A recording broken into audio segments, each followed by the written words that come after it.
Salut les herpers et bienvenue sur la chaîne Reptiline. Donc je vous avais fait une vidéo sur les naissances de nos pitons Rhésus en banana het black axanthique et les petits 100% het black axanthique, ce résultat d'une ponte d'une femelle VPI black axanthique avec un mâle banana. Donc j'avais mis les bébés tous ensemble dans un terrarium au lieu de les mettre dans un rack d'élevage. Cette fois-ci j'ai essayé de le faire un petit peu différemment. Et en attendant qu'ils fassent leur première mue, j'ai mis la portée complète dans un terrarium commun. Donc là, ce soir, je vais leur donner leur tout premier repas. Donc j'ai attendu la fin de journée, puisqu'ils sont toujours plus actifs. Les pitons Rhésus sont plutôt crépusculaires et nocturnes. Donc on va mettre toutes les chances de notre côté, comme c'est leur premier repas. Et j'ai préparé des petites sauteuses. Donc des petites souris qui font à peu près 15 grammes. Donc souvent les gens pensent que des bébés Rhésus comme ça doit manger du souriceau ou des choses comme ça. Non, ils peuvent déjà manger des souris d'une belle taille et très rapidement ils vont manger des jeunes adultes. Donc là ce que je vais essayer de faire, c'est que je vais essayer de les faire taper indépendamment. Vous avez attention qu'ils ne chopent pas la même souris, il faut être très prudent. Et une fois qu'ils ont fait leur constriction, je vais les sortir et les mettre dans une boîte pour qu'ils puissent avaler. Donc c'est parti, on va essayer de faire en sorte qu'ils ne tapent pas. Ils ont l'air tous en position de chasse là. On va voir le premier là, celui qui est en bas. Alors chez les pitons Rhésus, faut vraiment voilà, les teaser un peu comme ça. Alors lui il a l'air assez intéressé. Non. Alors là j'ai pris de la souris fraîchement tuée pour que ça soit le plus appétant possible. Bon là ils ont pas l'air décidés. Bizarrement je les sentais chauds pas. Ah, il y en a un qui a eu peur là. Il y en a un autre là-bas qui est un petit peu isolé, je vais essayer avec lui en attendant.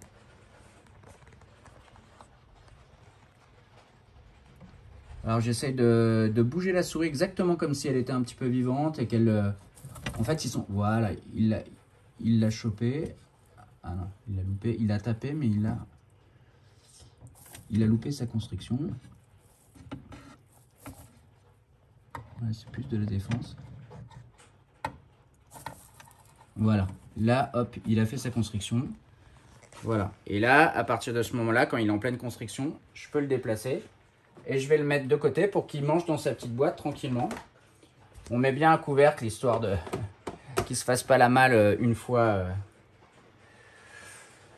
Voilà, et je vais essayer un autre petit banana là qui avait l'air bien intéressé. Vous voyez, on voit qu'ils sont en recherche. Voilà, il a tapé dedans une fois ou deux.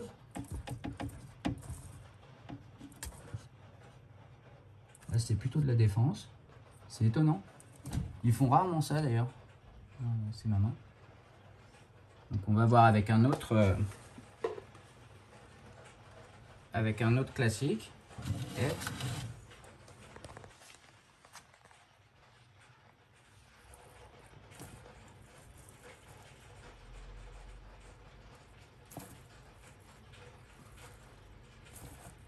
C'est marrant, ils font des morsures de défense, ce qui est assez rare pour des Rhésus.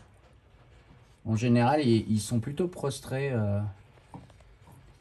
quand ils n'ont pas envie de taper. C'est rare qu'ils se défendent comme ça. C'est un comportement assez intéressant.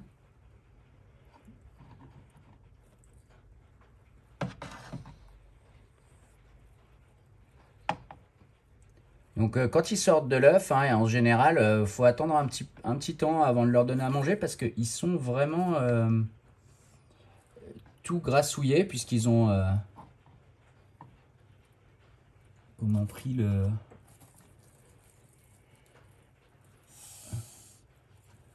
Ah, c'est des Rhésus de sport là. Super. On va voir. Bon, là c'est de la morsure défensive, c'est vraiment la première fois que je vois ça chez un Rhésus. En général ils se mettent en boule quand ils n'ont pas faim. Eux c'est du Rhésus de combat quoi. Je vais réessayer avec l'autre là. Il y en a un de ce côté là.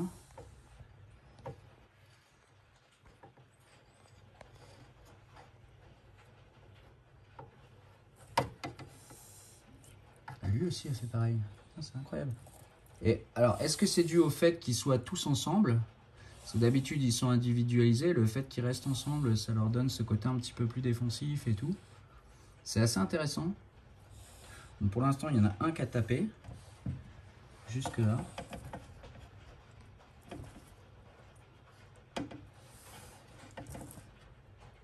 Donc, il est en train de manger tranquillement.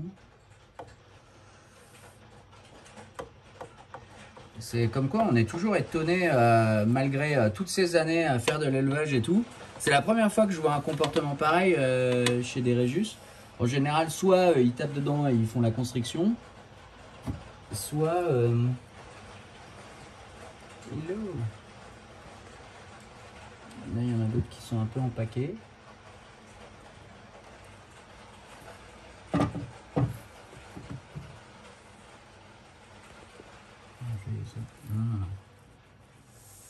Je vais un peu les déplacer,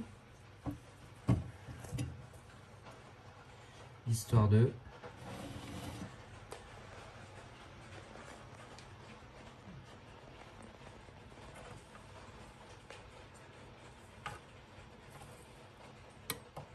C'est marrant, ils ont tous le même comportement quoi. Ah, celui-là, il a fait une constriction.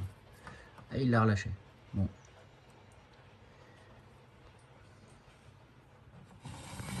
Dommage, c'était bien vu.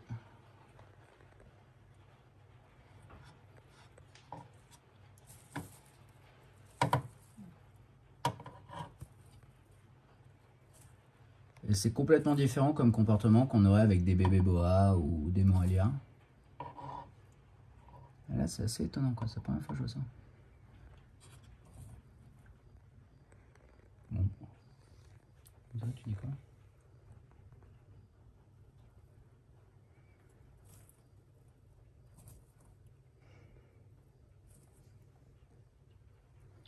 Bon, pour l'instant, sur les 7, j'en ai qu'un qui a pris. Alors, je vais voir pour les individualiser pour la nuit. Hop.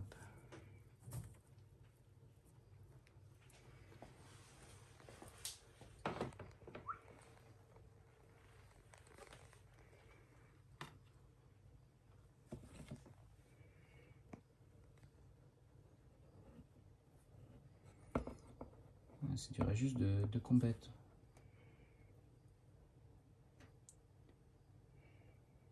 Ils sont vraiment super beaux en tout cas. Ils ont vraiment bien la pêche. Voilà, ça n'a pas marché. Je pensais que ça marcherait mieux que ça. Comme là c'était le soir, ils étaient tous un petit peu à l'affût et tout. Ok. Non.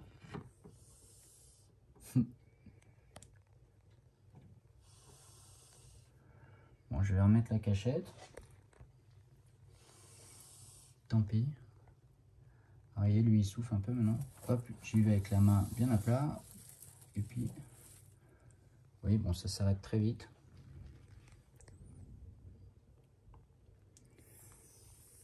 Il souffle parce qu'il n'est pas content. Bon. Bah pour une première, j'en aurais eu qu'un qui a mangé sur les 7. Ma foi, pourquoi pas. En tout cas, ils étaient bien grassouillés et tout. Voilà, comme quoi, hein, ça marche pas à tous les coups. Il faut être patient. Je vais réessayer cette technique-là. Et puis, si ça fonctionne pas, je les individualiserai comme d'habitude dans des boîtes d'élevage. C'est vrai que les bébés Rhésus, en général, c'est plus simple parce que comme ça, il n'y a pas à les bouger. Et puis, on peut les teaser. Et parfois, même utiliser des petites sauteuses vivantes au départ, tout en surveillant. Et puis, une fois que c'est lancé, après, ils mangent très facilement des proies mortes et souvent décongelées. Je vais remettre celui-là. Voilà les Herpers, comme quoi ça marche pas toujours à tous les coups. Allez, salut, à bientôt!